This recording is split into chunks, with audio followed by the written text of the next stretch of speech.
Hi everyone, কেমন আছো তোমরা সবাই? আশা করছি ভালো আছো, আমরাও বেশ আছি। আজ বুধবার সকালবেলায় ঘুম থেকে উঠে মনে পড়লো কাল রাতে ও আজকে কি জামা পরে যাবে বের করে রাখতে ভুলে গিয়েছিলাম। তাই ঘুম থেকে উঠে সবার প্রথমে ওই জামাটা বের করে নিলাম, তারপরে দুধটা তৈরি করে নিলাম। সিম্বা ঘুম থেকে উঠে ব্রাশ করে দুধটা খেয়ে তারপরেই স্কুলে যায়। আজকে আমার নিজের ঘুম থেকে উঠতে একটু দেরি হয়ে গিয়েছে, তাই হয়তো সিম্বাকে নিয়ে যেতেও একটু দেরি হয়ে যাবে। আজকে অ্যালার্ম বাজার প্রায় 10 মিনিট পরে আমি ঘুম থেকে উঠেছি। ঝটপট তৈরি হয়ে নিলাম, তৈরি হয়ে অফিসে লগ ইন করলাম। সিম্বাও তৈরি হয়ে গিয়েছে, এখন ওর বাবা তৈরি হলেই আমরা বেরিয়ে পড়বো। আজ সিম্বার টিফিনে রয়েছে উপমা আর ম্যাঙ্গো। আম খেতে সিম্বা ভীষণ ভালোবাসে, তাই আশা রাখছি আজ পুরো টিফিনটা খালি করেই বাড়ি ফিরবে। আজও বাইরে প্রচন্ড রোদ, এত রোদ যে চোখ খুলে তাকানো যাচ্ছে না। আমরা চলে এসেছি সিম্বার স্কুলে। সিম্বাকে যখন কোলে করে নামাচ্ছিলাম বাইক থেকে তখন ঠোঁটটা একটু ফুলিয়েছিল ঠিকই, তবে ভেতরে যাওয়ার পর খুব একটা আর কান্নার আওয়াজ পেলাম না। সিম্বাকে স্কুলে রেখে যখন বাড়ি ফিরে আসি তখন মাঝে মাঝে মনে হয় আমাদের যা ধন সম্পত্তি যা আছে সবই যেন এখন স্কুলে। বাড়িতে এসে ব্রেকফাস্ট করে নিলাম। এরই মধ্যে মিস্টার রয় সিম্বার বিকেলে খাওয়ার ফলগুলো নিয়ে এলো। আজ মনটা বড্ড খারাপ করছে। এখন 11টা বাজে। ভাবছি আর 10 মিনিটের মধ্যেই চলে যাবো। সিম্বার স্কুলের বাইরে গিয়ে একটু দাঁড়াবো, ও স্কুল থেকে বেরোলে নিয়ে চলে আসবো। তবে যা ভাবলাম তার উল্টোটা হলো। ঠিক বেরোতে যাব সেই সময় অফিসের একটা ইম্পর্টেন্ট কাজ চলে এলো, ওটা করে তারপরে বেরোতে পারবো।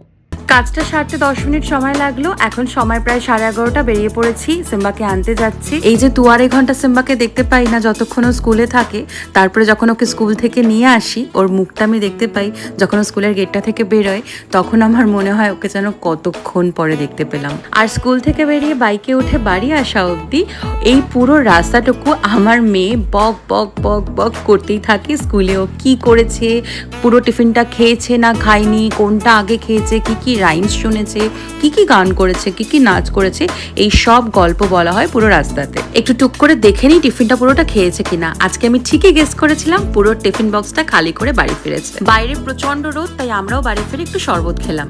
আজ শরীরটা সকাল থেকে ঠিক নেই। সিম্বাকে স্কুল থেকে নিয়ে এসেছি, অফিসে কাজও করছিলাম, তারপরে মনে হলো যে আর করতে ইচ্ছে করছে না, তাই ভাবছি সেকেন্ড হাফটা লিভ নেব। সেকেন্ড হাফে লিভ নিয়েছি ঠিকই, তবে আমার টিমে এখন সদস্য সংখ্যা 12 জন।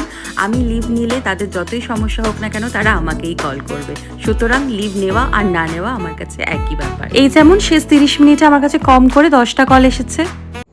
ওয়ার্কিং মম হোক বা স্টে হোম মম, কেউ কিন্তু অ্যাকচুয়ালি কখনো ছুটিতে থাকে না। আমি আজ সেকেন্ড হাফটা লিভ নিয়েছি, তার মানেই আজকে আমাকে বাড়ির টুকটাক কাজকর্ম করতে হবে। এই যে এখন বসেছি মেয়ের জামা কাপড়গুলো গুছোতে। আজকের মিনি ব্লগটি তাহলে এখানেই শেষ করছি। ব্লগটি তোমাদের কেমন লাগলো অবশ্যই কমেন্ট করে জানিও। ভালো লেগে থাকলে একটা লাইক করে দিও। আগামীকাল দেখা হচ্ছে আরও একটি নতুন মিনি ব্লগ নিয়ে।